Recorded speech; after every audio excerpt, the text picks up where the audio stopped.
भरधाव ट्रकला वाचवताना ट्रक पलटी. शहरातील आहुजा नगर स्टॉपजवळ मध्यरात्री ट्रकचा भीषण अपघात. शेकडो टन अद्रक रस्त्यावर विखुरले. रस्त्यावर वाहतुकीची मोठी कोंडी. सुदैवाने चालक आणि क्लीनर दोघेही सुखरूप. नमस्कार, तुम्ही पाहत आहात जळगाव मिरर.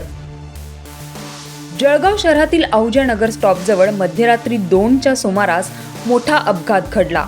आहुजा नगरकडून अचानक मुंबई नागपूर हायवेवर आलेल्या भरधाव ट्रकला वाचविण्याच्या प्रयत्नात ट्रक चालकाचा ताबा सुटला आणि ट्रक रस्त्याच्या कडेला पलटी झाला. ट्रकमधील शेकडो टन अद्रक अपघातानंतर रस्त्यावर विखुरले. त्यामुळे वाहतूक कोंडी निर्माण झालेली आहे. दरम्यान समांतर रस्त्यांचे काम सुरू असल्याने बांबुरी ते खोटेनगर स्टॉप दरम्यान या परिसरात छोटे मोठे अपघातांचे प्रमाण वाढले आहे. सुदैवाने या घटनेत ट्रक चालक आणि क्लीनर दोघेही सुरक्षित आहेत.